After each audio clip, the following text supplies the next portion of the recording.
Assemble થયેલું છે, વસ્તુ ત્યાંની આવેલી છે, તો વળી થોડો વિશ્વાસ બેસે. આપણે આપણી જાત ઉપર આટલી ઘૃણા કેમ કરીએ છીએ? એનું કારણ શું છે? કારણ કે આપણે ભગવાનને માનીએ છીએ, દીવા ધૂપને માનીએ છીએ, પણ ધંધાની વફાદારીને માનતા. મારા એક સજ્જન છે, હું ગયેલો ભગવાનને દીવો ધૂપ કરી પછી લાલ પડદો, મેં કહ્યું આ પડદો કેમ આડો નાખ્યો? અને કે મહારાજ અહીં તો આખો દાડો જાત જાતના લોકો આવે ને, તે ગમે તેવા માણસની નજર ભગવાન ઉપર ના પડે એટલા માટે. ગમે તેવા માણસની નજર ભગવાન ઉપર પડે તો ભગવાનને શું થાય? ના ના, કે ભગવાન અભડાય. એમ કે ભગવાન અભડાય? તમારું મગજ બગડ્યું છે. જે સર્વ વ્યાપક અખંડ સચ્ચિદાનંદ ઘન બ્રહ્મ પરમાત્મા, એને તમે અભડાવ તો કરી દીધો.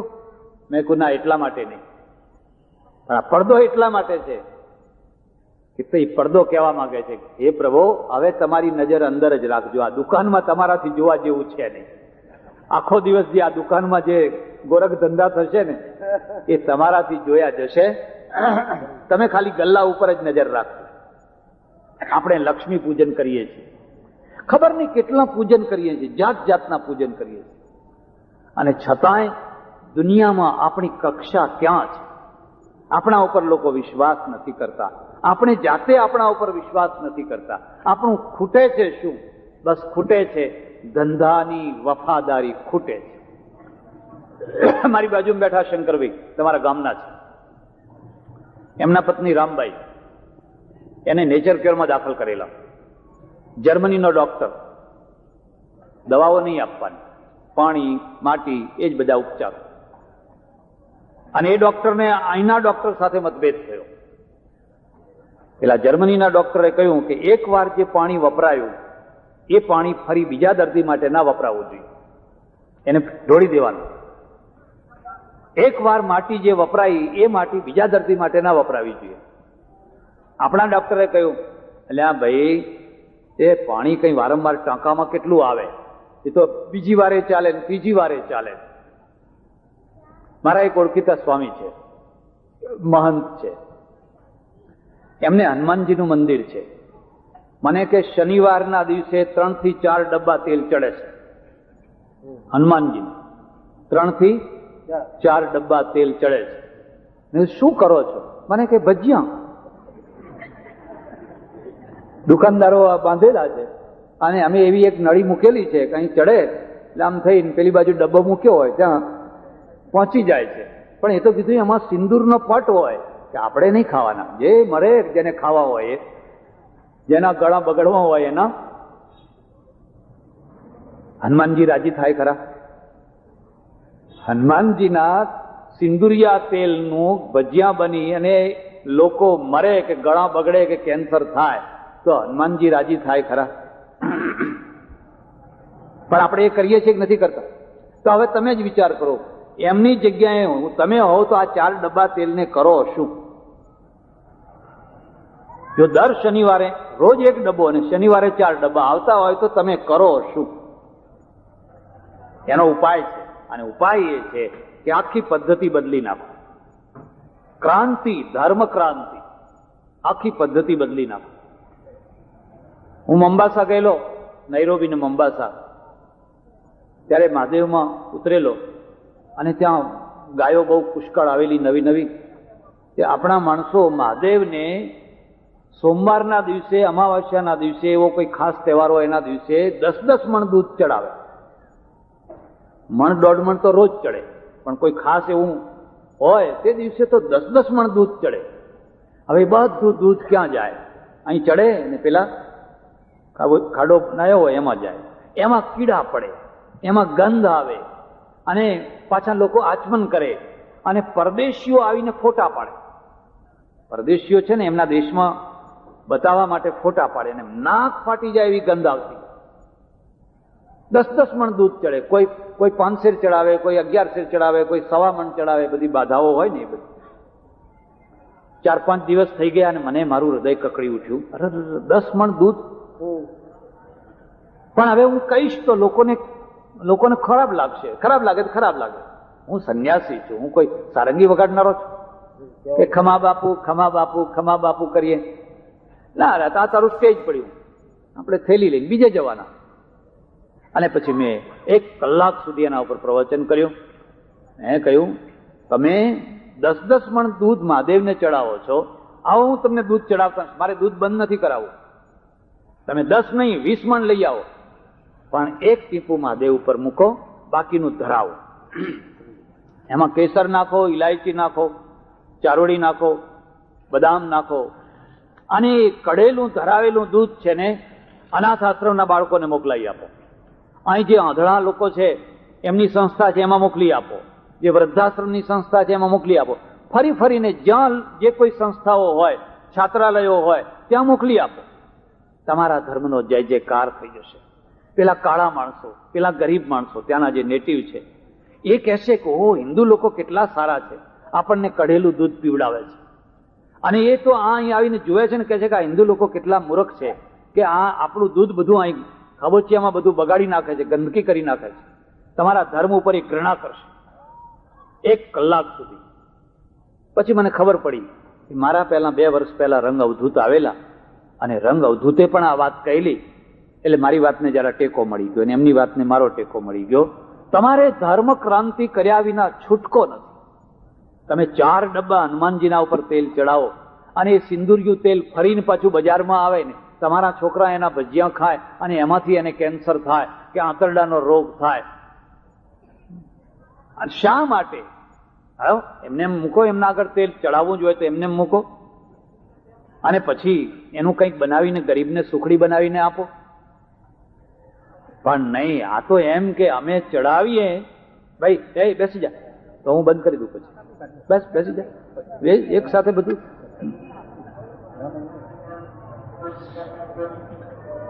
એક સાથે તો આ બંને કેવી રીતે થઈ શકે? એટલે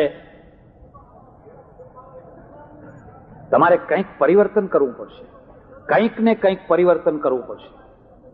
અને જો પરિવર્તન નહીં કરો તો આ ધર્મ છે, એ ધર્મના પ્રત્યે તમારા બાળકો જ નફરત કરતા થઈ જશે, ઘૃણા કરતા થઈ જશે. તમારા મગજમાં એક વાત ભરી છે કે અમારી બધી બાધાઓ પૂરી થાય, અમારી માનતાઓ પૂરી થાય. હનુમાનજી હતા, અને હનુમાનજીના સામે એક ભગત પહોંચ્યો, હાથ જોડીને, એ મારા નાથ, એટલો કરગરે, એટલો કરગરે, એટલો કરગરે, બસ હવે વધારે નહીં, આટલી વાર આ લોટરી લગાડી દો, 2 કરોડ વાળી. 2 કરોડ વાળી જે લોટરી છે એનો નંબર તમે લગાડી દો. હે મારા નાથ, જો મારી આ લોટરી લાગશે તો હું તમને 1.25 શેર તેલ ને સિંદૂર ચડાવીશ. એટલે હનુમાનજીને વાચા થઈ. હનુમાનજીએ કહ્યું કે હે ભગત, હું તને 2 કરોડની લોટરી લગાડું તો તું મને 1.25 શેર તેલ ને સિંદૂર ચડાવે, એના કરતા એ નંબરની લોટરી હું જ ના લગાડું. 2 કરોડનું ઠેઠ રાજકોટથી આખી ટ્રેન મંગાવું, ડબ્બાની તેલના ડબ્બા મંગાવીને એક મોટો હોજ બનાવું, અને એમાં બધું તેલ ખાલી કરું, અને નાક પકડીને રોજ એમાં જ કૂદકા ના મારું, તો તારા 1.25 શેર તેલની આશા રાખું. આ ભ્રમણામાંથી છૂટો, પુરુષાર્થ કરો. લોટરીથી કઈ કોઈ પૈસાદાર થાય નહીં. હા, લોટરીથી ભિખારી થાય. જુગાર રમનારા કોઈ યુધિષ્ઠિરનું ભલું થયું હતું. જો યુધિષ્ઠિરને દ્રૌપદી મૂકવી પડી હોય તો તમારી શું દશા? મારા આશ્રમમાં સાંજે અમે જોઈએ ને તો 9, 9:30 વાગે કેટલાક લોકો ઝાપ ઝાપ ઝાપ ઝાપ જતા હોય. મેં પૂછ્યું કે આ લોકો અત્યારે બધા 9-10 વાગે જતા હોય છે તો પિક્ચર જોવા જાય છે કે શું? ના ના, કે અત્યારે હવે ક્યાં, છેલ્લો શો નહીં, હવે બંધ થઈ ગયો. તારા જાય છે ક્યાં? એ તો કે આંકડો લગાડ્યો હોય ને એના સમાચાર સાંભળવા જાય છે.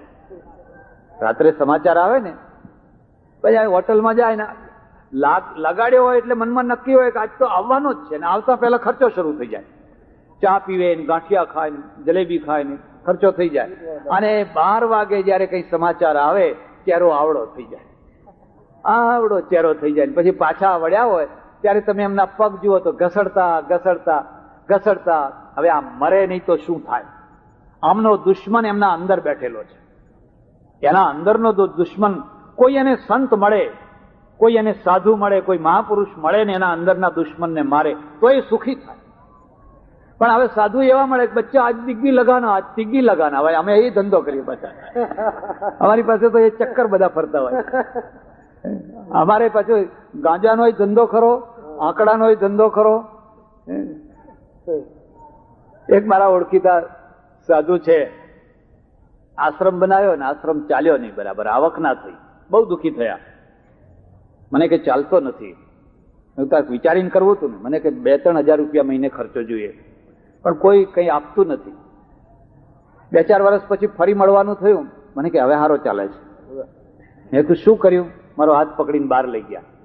આવડી એક ડેરી બનાવી અને ડેરીના ઉપર જે ઝાડ ને એમાં સુથાર પાસે ગળાવીને પારણા લટકાવી દીધા 50-50.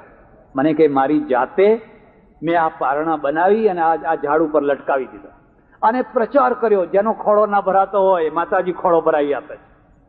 બસ હવે ખોળા ભરાવનારની લાઈન લાગે છે. એટલે હવે આશ્રમ સારી રીતે ચાલે છે. અને એવો પ્રચાર કર્યો કે 10.25 શેરનું સુખડું લાવવાનું, ઘેર ના લઈ જવાય. એટલે અમારા પીપ ભરેલા જ હોય સુખડાના. ઘેર લઈ જવાની મનાઈ, ઘેર ના લઈ જવાય, માતા વળગે એમ કે.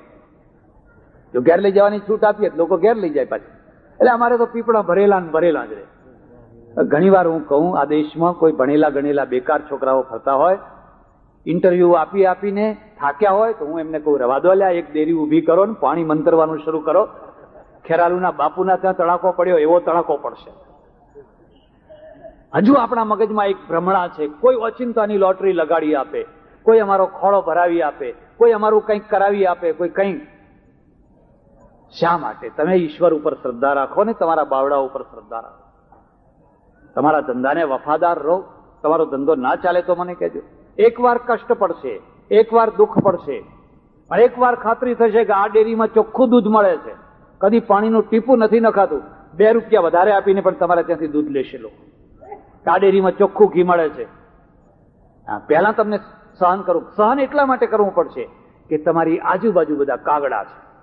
કાગડાના વચ્ચે કોઈ હંસ બેસે ને તો એને પહેલા કાગડાના પરિણામ ભોગવવા પડે. પણ પછી જયારે લોકોને ખબર પડશે કે આ હંસ છે ત્યારે એની કદર થવાની. એટલે મોટામાં મોટી વફાદારી જે આરાધના છે, પોતાના ધંધાને વફાદાર. તમે વેપારી છો, તમારા ધંધાને વફાદાર. એ જ મોટી ઉપાસના, એ જ મોટી આરાધના છે. તમે સરકારી નોકર છો, 11 થી 5 ઓફિસમાં જઈને કામ કરો છો, તમારા ધંધાને વફાદાર. લોકોના કામ કરવા માટે તમને 5-5 હજાર 7-7 હજારનો પગાર મળે છે. લોકોને અગવડમાં મૂકવા માટે નહીં, આગળ ખસેડતા જ નથી. આમ નવરા બેઠા છે. જઈને બેંકમાં જઈને ઉભારો જોઈ લો, કોઈ જગ્યાએ જઈને જોઈ લો, તમારે ત્યાં શું ખૂટ્યું, શું બગડ્યું, શું છે. બસ કાગળ પડ્યો, ફાઇલ પડી છે, પણ ફાઇલ આગળ નહીં ખસે. કેમ ભાઈ? તમને પગાર નથી મળતો? પગાર મળે છે, પણ ફાઇલ ખસેડવા માટે પગાર નથી, ફાઇલ અટકાવવા માટે પગાર મળે છે. આ ફાઇલોને કેમ અટકાવવી એના માટે અમને પગાર મળે છે. હવે ખસેડવાનું તમારે આપવાનું છે. દેશ બરબાદ થશે કે નહીં થાય? અમેરિકામાં છે આવું, ઇંગ્લેન્ડમાં છે આવું, જઈને જુઓ. હું તો કેટલી વાર જઈને જોઈ આવ્યો છું. ઓફિસમાં જઈને ઉભા રહો અને પહેલી મિનિટે જો એ કંઈક કામમાં હોય ને તમારા સામે ના જોઈ શક્યા હોય તો તરત માફી માંગે કે સોરી, હું તમારા સામે, તમારે 1 મિનિટ ઊભું રહેવું પડ્યું. ભાઈ અમે 1 મિનિટ નહીં, અહીં તો કલાકો સુધી ઊભા રહેવાના ટેવાયેલા છે. અને ધક્કા ખાવાના, કાલે આવજો, પછી આવજો, ફલાણું બાકી છે, અમે તો ટેવાયેલા છે. મારા પુસ્તકો વાંચજો. મેં 9 દેશના વિઝા 1.5 દિવસમાં લીધા હતા.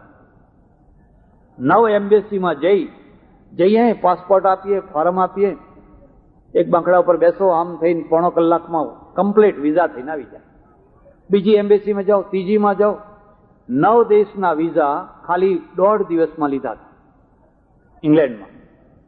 અને અહીંયા એક પાસપોર્ટ બનાવવો હોય તો 9 મહિના તમારા નીકળી જાય. અને તે પાછું એમને એમ તો ના જ બને. બેયમાં શું ફરક છે? આપણે ક્યાં બગડ્યા છીએ? અને આપણે બગડ્યા છીએ એનું પરિણામ તો આપણને ભોગવવાનું છે. તમારી જમીન એને ના થાય, તમને લાઇટ ફિટિંગ ના મળે, તમને કોઈ લાયસન્સ ના મળે, બધી દરેક જગ્યાએ કોઈને કોઈ જગ્યાએ જ્યાં જુઓ ત્યાં. મારા એક ઓળખીતા સજ્જન, હું વડોદરામાં પ્રવચન કરું, રોજ આવે, સ્વાધ્યાયના ખૂબ ભાવિક માણસ.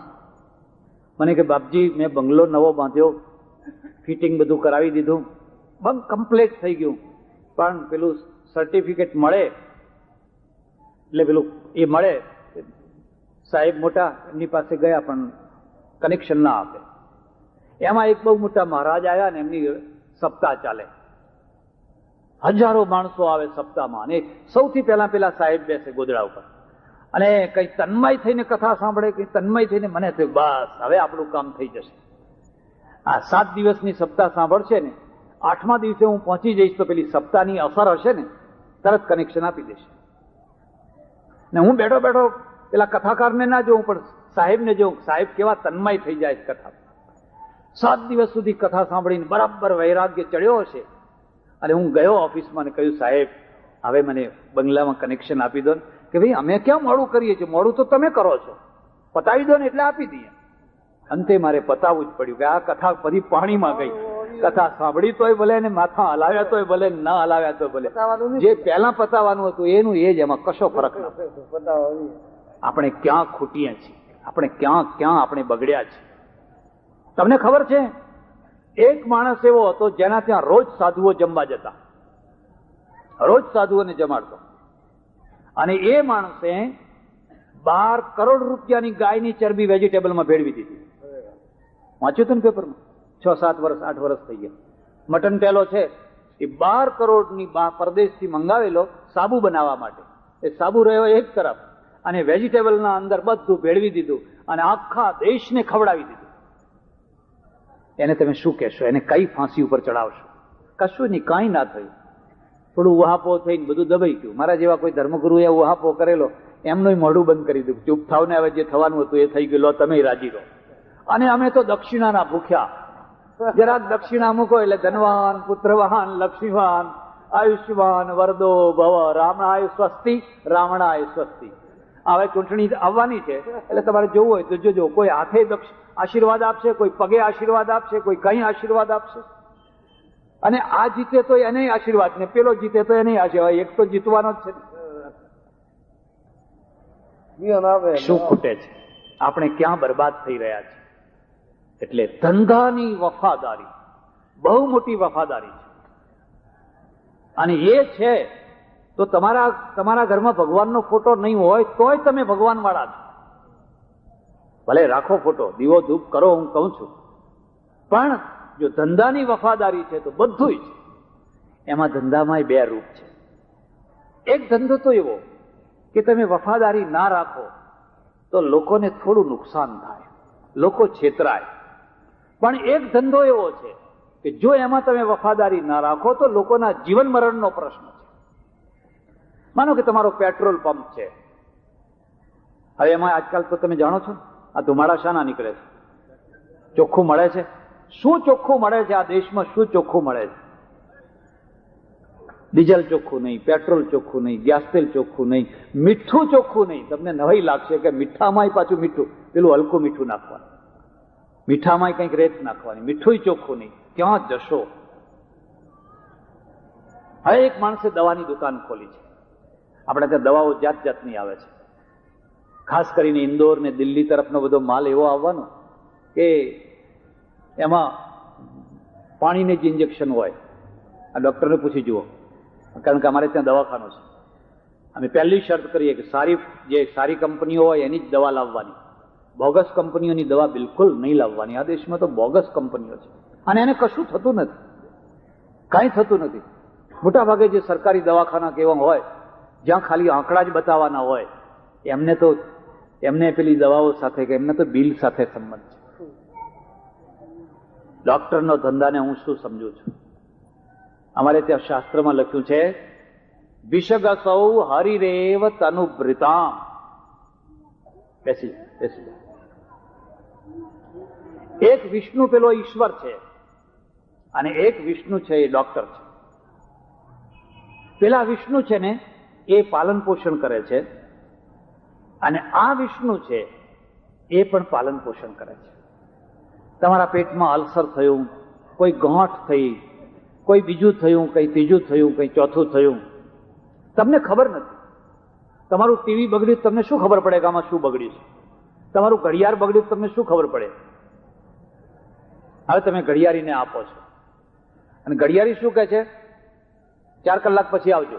તમારા રૂબરૂ નથી ખોલતો, તમારા રૂબરૂ નથી ખોલતો, કારણ કે એને રોગ અંદર દાખલ કરવો છે. અંદરનો રોગ કાઢવો નથી, પણ અંદર નવો રોગ દાખલ કરવો છે. એટલે કેટલીક વાર એવા, બધાની વાત નથી કરતો, કેટલીક વાર એવું હોય છે કે તમારો ઓરિજિનલ ચક્કર કાઢી લઈને બનાવટી ચક્કર નાખી દે, અને બનાવટી ચક્કર નાખીને કે ભાઈ આમાં આ બગડ્યું છે ને 50 રૂપિયા થશે. ના, એટલો ચાર્જ હોતો છે, પેલો તાર તમારું ઘડિયાળ લઈ જાઓ. હવે તમને ખબર નથી કે તમારું ઓરિજિનલ ઘડિયાળ તમને પાછું નથી આપ્યું. આ 2 કલાકમાં એને જે કિંમતી વસ્તુ હતી એ કાઢી લીધી. ટેપ રેકોર્ડરનું 200 રૂપિયાનું હેડ છે એ કાઢીને 16 રૂપિયાનું નાખી દીધું.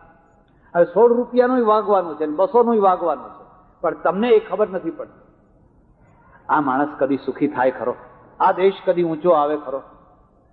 પેલો માણસ હા લઈ જાઓ તમારી વસ્તુ, પાછું જાઓ. તમને ખબર નથી કે આ વસ્તુમાં દગો થઈ ગયો છે. ત્યારે માણસના ટીવીની કિંમત, માણસના ઘડિયાળની કિંમત, માણસના રેડિયોની કિંમત, માણસના શરીરની કેટલી કિંમત? આ શરીર રિપેર કરનારા છે. ડોક્ટરી લાઈન છે ને, એટલે પેલા શાસ્ત્રકારને લખવું પડ્યું છે વિષગસૌ હરિરેવ તનુભૃતા. જ્યારે આ શરીર છે એ કોઈ ડોક્ટરને આપણે સોંપી દઈએ, સાહેબ જુઓ ને મને શું થયું છે, ત્યારે પેલો વિષ્ણુ છે. અને ત્યારે એ જુએ કે આને આ દર્દ છે અને આની જરૂર છે, અને પછી એ દવા કરે તો બરાબર એ ધંધાને વફાદાર છે ને ભગવાન એનું ભલું કરે. સ્વાર્થ અને પરમાર્થ બે થાય, પણ પેલાની માફક એમાં કંઈક ન હોય એવું ઉમેરે વગર જોતું.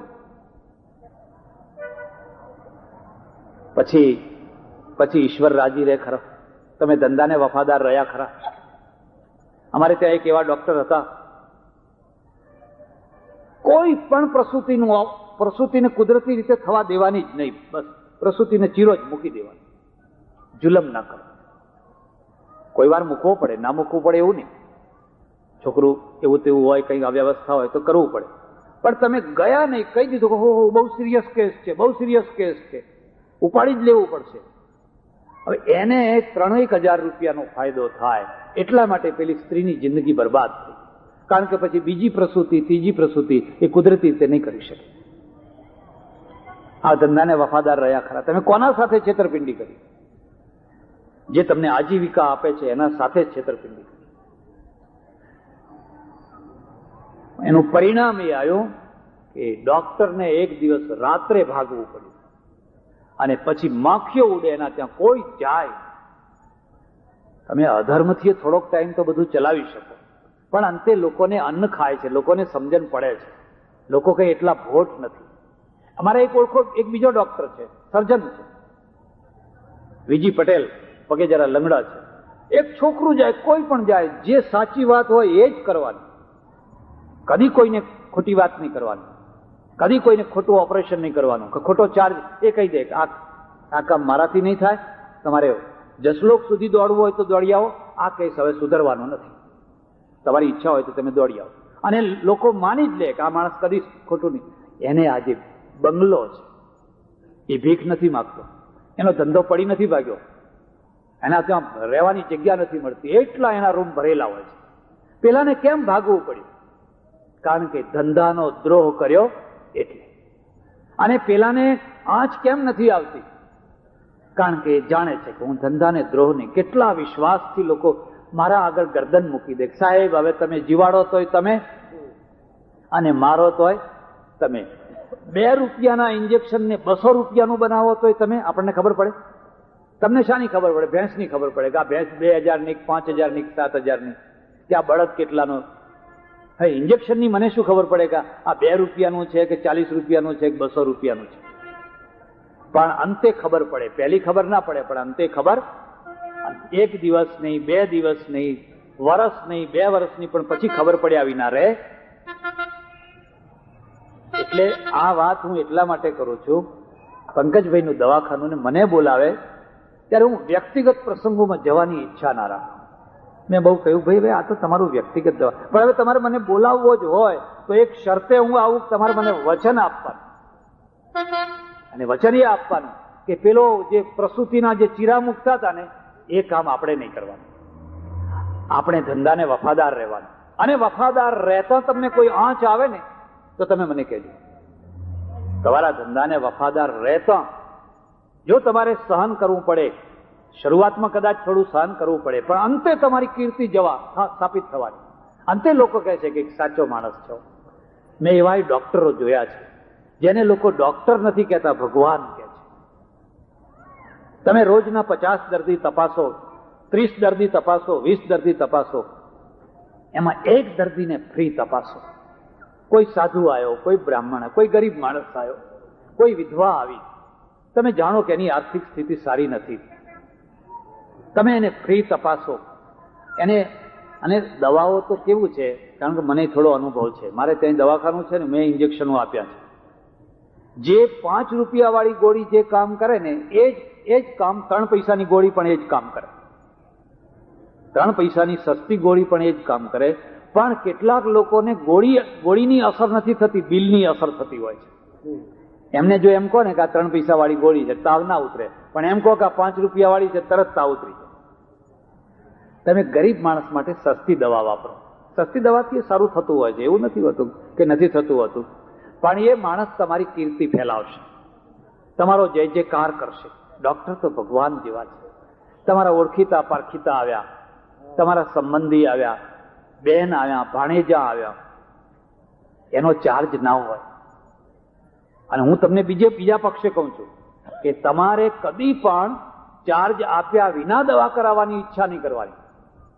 મેડમ ડોક્ટર આપણા ઓળખીતા છે, એમને વળી શું પૈસા? અરે દરેકને પૈસા દે. આજે એક ડોક્ટર થવું એટલે મેડિકલ કોલેજના પહેલા પગથિયે પગ મૂકવાના જ હવે 5 લાખ રૂપિયા થઈ ગયા છે.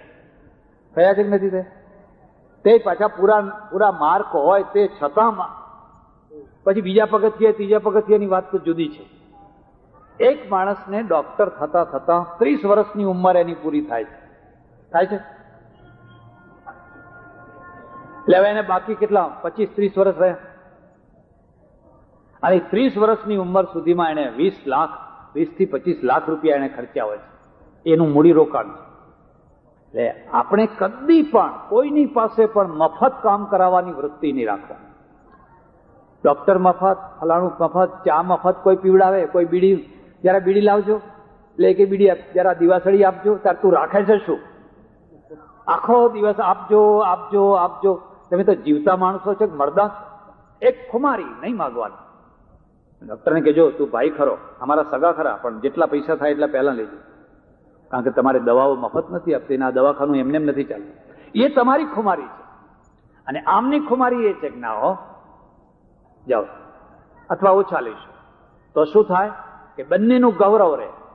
હવે બંને ઉલટા થઈ જાય તો પેલો કશું આપવા ના માગે ને આ બધું, તો બંને ગૌરવહીન થઈ જાય. બંને ગૌરવહીન થઈ જાય. એટલે જ્યારે આપણે પાટણમાં એક હાર્ટનું નવું દવાખાનું શરૂ કરી રહ્યા છીએ. પાટણ એ ઉત્તર ગુજરાતનું બહુ મોટું કેન્દ્ર છે, એમાં દવાખાનાનું કેન્દ્ર છે.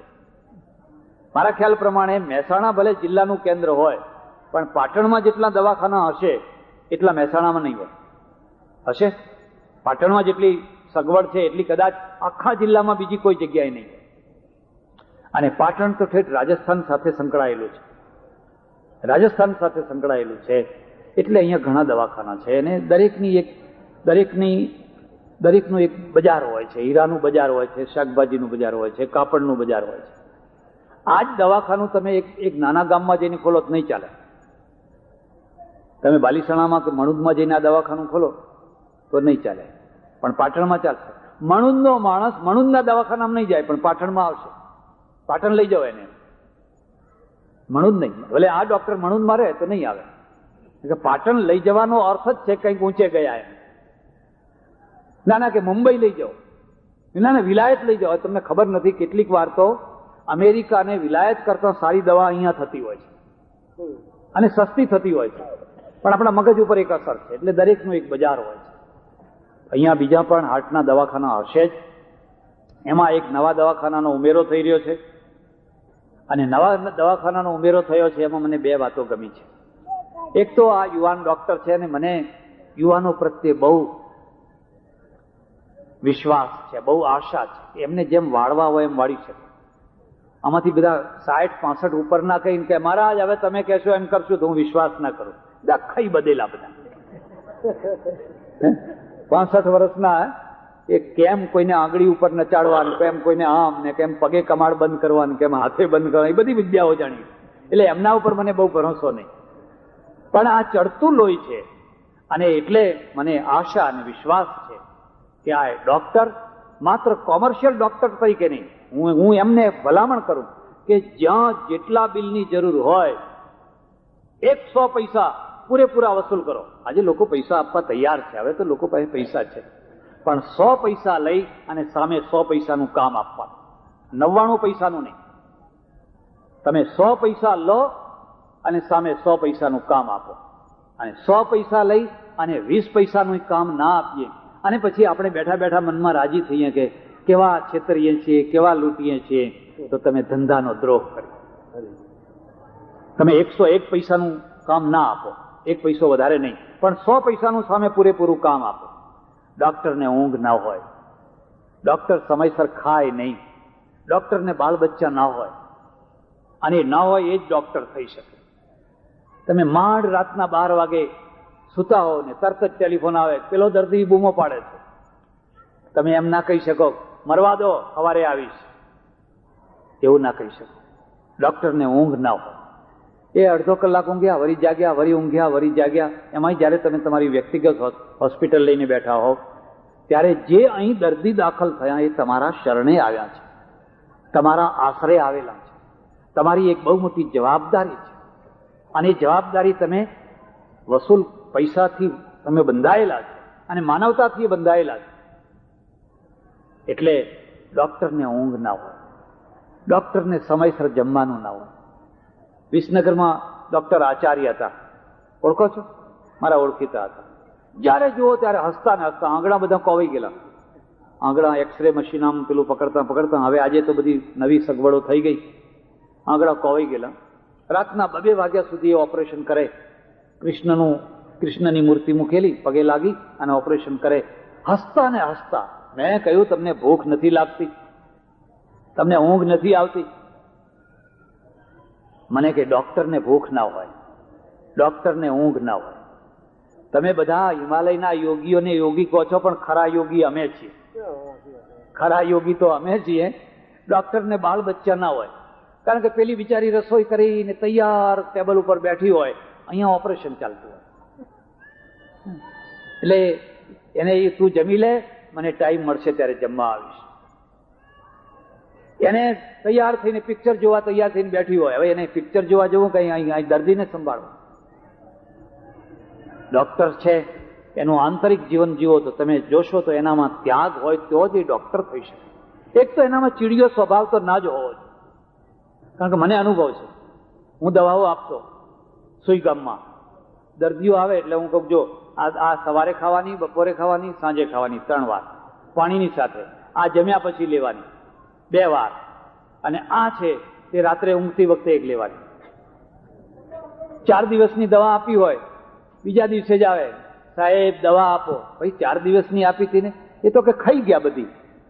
એટલે ખાઈ ગયો ને પાછો જીવતો આવ્યો હતો. 4 દિવસની દવા હતી કે આ એમ નહીં કે આ તો વધારે ખાધી હોય તો વધારે ફાયદો થાય, એટલે બધાએ કીધું તું તો ખાઈ ગયો એમ. હવે તમારું મગજ જાય કે ના જાય? અને ફરી ફરીને પૂછે, જે ખાધા પછી ખાવાની દવા બતાવી હોય એ બીજી રીતે કે બીજી ને ત્રીજી રીતે. હવે તમારે સવારથી સાંજ સુધી આ માણસો સાથે પનારું પડ્યું છે. તમારે બીજી વાર, ત્રીજી વાર, ચોથી વાર એને સમજાવવાનું છે અને એની ભૂલને સુધારવાની. એ દુઃખી માણસ છે, અને દુઃખી માણસ છે એનો વિવેક ના હોય, એના મગજ ઉપર બેલેન્સ ના હોય. એટલે જ્યારે આજે મને પહેલું આકર્ષણ તો એ થયું કે ડોક્ટરે પોતાની માતુશ્રીના નામે આ દવાખાનાનું નામ રાખ્યું છે, હીરાબા હૃદય હાર્ટ હોસ્પિટલ. માતૃદેવો ભવ. એ નીચે બેઠેલા જ મેં ઉપર બોલાવ્યો, બેયને ઉપર બોલાવ્યો. આ એમના માતા પિતા છે. એક પોતાના પુત્રને ડોક્ટર બનાવવા માટે એક મા બાપને કેટલો ત્યાગ કરવો પડે છે એ તો એમને પૂછો તો ખબર પડે. અને કેટલી ઉર્મી હોય છે, કેટલી ભાવના હોય છે, મારો દીકરો ડોક્ટર થયો. આમ પાટણની અંદર ડોક્ટર થયો. મારા દીકરાને અંદર પણ એક ભાવના છે. એ સારું થયું કે બાપુનું નામ ના રાખ્યું, માતાનું નામ રાખ્યું, એ સારું થયું. હે, 2 ડોક્ટર છે ને? હા, બંને ડોક્ટર છે. કારણ કે આમાં એક માતૃ સ્મૃતિ છે. એટલે એક તો એ આકર્ષણ છે.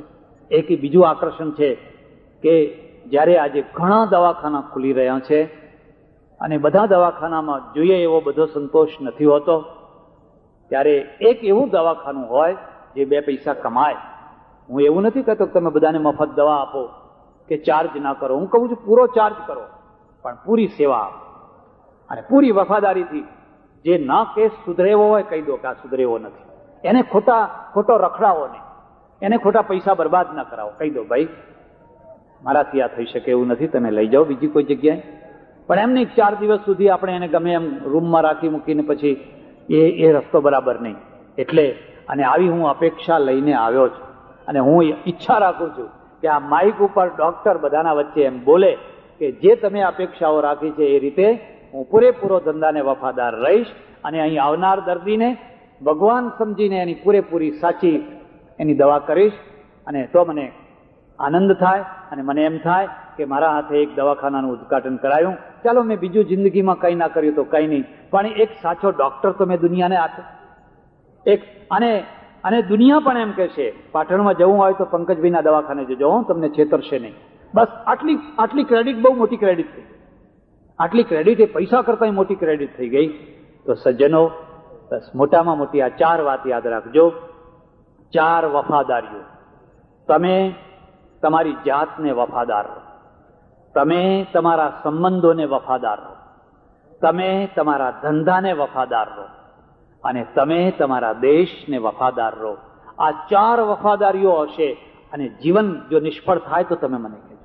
જીવનની સફળતા તમારા પગ પૂજતી પાછળ ને પાછળ ચાલશે. બસ પરમેશ્વરને હું પ્રાર્થના કરું પંકજભાઈને ખૂબ યશસ્વી બનાવે, ખૂબ સફળ બનાવે. એમના હાથે ઘણા કેસ સુધરે અને લોકો રોતા આવે ને હસતા જાય એવી ભગવાન એમને સફળતા આપે, એવા ભગવાનના એમના ઉપર આશીર્વાદ ઉતરે એવી પરમેશ્વર પ્રાર્થના. આભાર, ધન્યવાદ. હરિઓમ તત્સત. ઘણા બરબાદ જીવન જોયા છે. નથી એ દુકાનના રહ્યા, નથી બૈરાના રહ્યા, નથી છોકરાના રહ્યા, નથી નોકરીના રહ્યા, નથી ધંધાના રહ્યા. આ તો ગુમરાહ માર્ગ છે. સાચો માર્ગ છે તમારા પગના અંગૂઠા આગળ પડેલો જે પ્રશ્ન, પછી એ વ્યક્તિગત હોય, સામાજિક હોય, રાષ્ટ્રીય હોય, માનવતાનો હોય, એને પહેલા સમાધાન કરો. પેલો જે આવતા જન્મનો પ્રશ્ન છે જે દેખાતોય નથી, એના પાછળ દુબળા થવાની જરૂર નથી. જ્યારે ત્યાં પહોંચશું ત્યારે જોયું જશે, જેવું હશે એવું જોયું જશે. આપણે અત્યારના પ્રશ્નો ઉકેલવા છે અને અત્યારના પ્રશ્નોમાંનો એક પ્રશ્ન 25 વર્ષ પહેલા તમારા પૂર્વજોએ ઉકેલ્યો અને તે 12 ગામના રહેનારા એક માણસે ઉકેલ્યો. ખરું ને? હાઈસ્કૂલ કોણે ફંડફાળો કોણે કર્યો? આ સાધના હતી અને એ સાધનાના પરિણામે આ ગામમાંથી કેટલાય વિદ્યાર્થીઓ તૈયાર થયા. જો એ 25 વર્ષ પહેલા જે ભાઈએ આ બધા પુરુષાર્થ કરીને સ્કૂલ બાંધી એ ના બાંધવામાં આવી હોત તો તમારું ગામ આજે પણ વધારે પછાત રહ્યું. આ સાધના હતી અને રાષ્ટ્રીય સાધના હતી.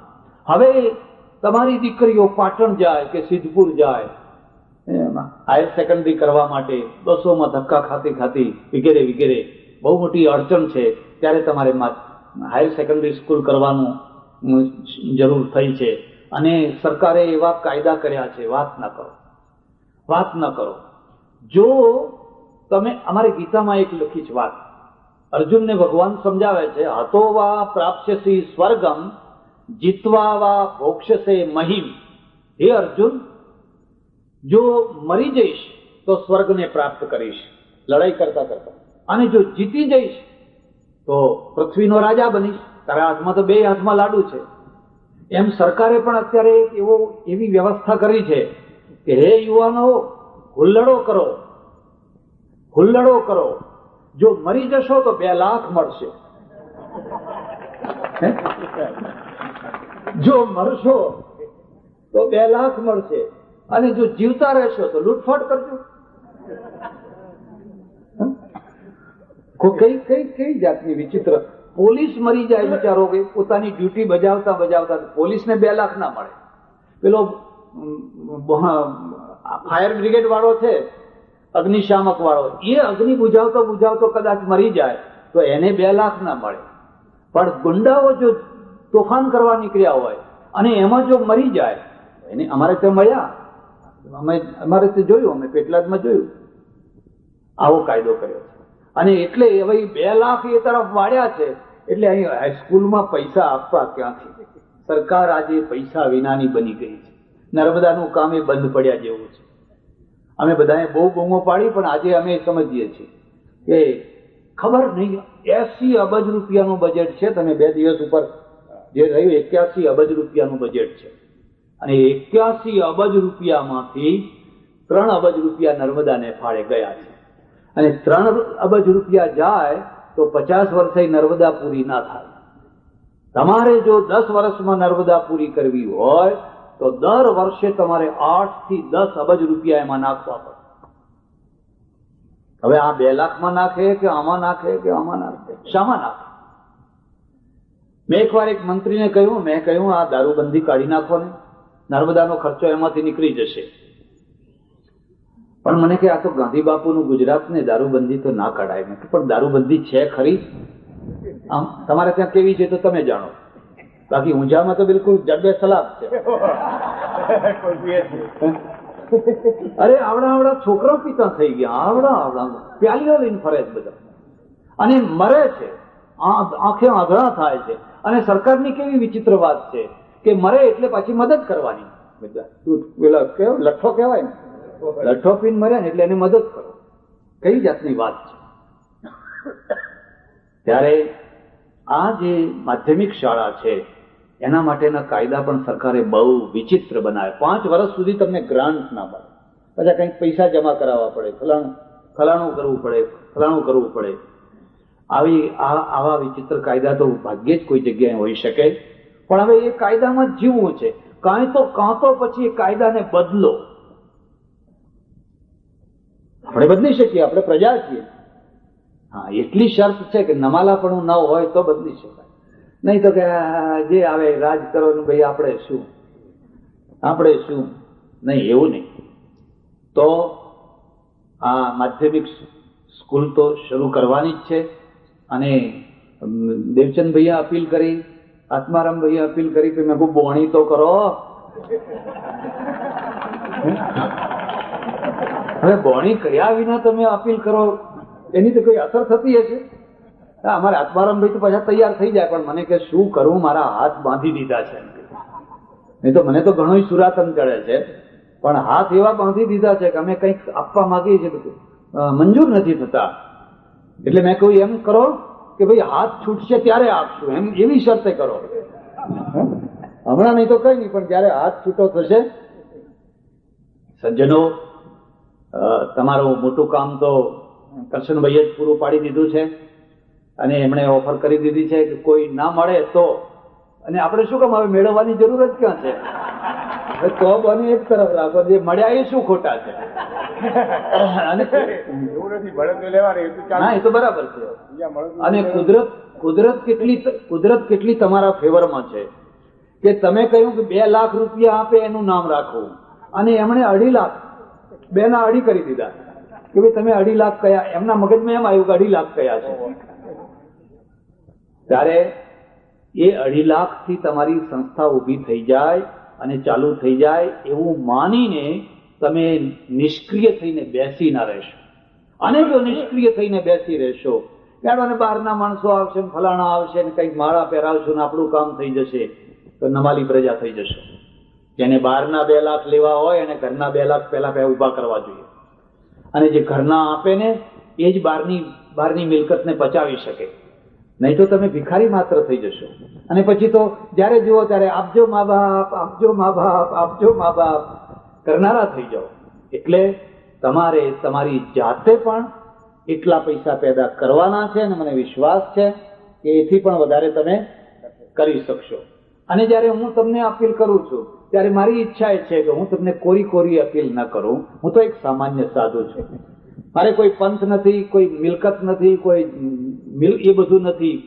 તો પણ તમારી સંસ્થાને 11,001 રૂપિયો મારી સંસ્થા તરફથી હું આપીશ. એટલા માટે આપીશ કેમ થાય કે આ બાવાઓ બધા ખાલી માગ કરનારા જ નથી, કેટલાક આપનારા છે. આ કલંક ટાળવા માટે. અને એ પણ જાહેરાત કરું કે જે બંને બાળકોએ સરસ મજાના ગીતો ગાયા એ બંનેને 51 રૂપિયા આત્મારામભાઈ તરફથી અને કરશનભાઈ તરફથી બંનેને આપવામાં આવશે, એવી પણ જાહેરાત કરું છું. હું પરમેશ્વરને પ્રાર્થના કરું કે તમારું ગામ સંપીને રહે, એક થઈને રહે, હળીમળીને રહે, ફળે ફૂલે વિકસે અને જીવનની સાચી સાધનાઓ જીવનમાં ઉતારતું રહે. કલ્પનાઓમાં દોડશો નહીં. કલ્પનાઓમાં દોડવાથી કશું હાથમાં આવવાનું નથી. નક્કર કામ થાય એ જ મહત્વની વસ્તુ છે. આભાર, ધન્યવાદ, હરિઓમ.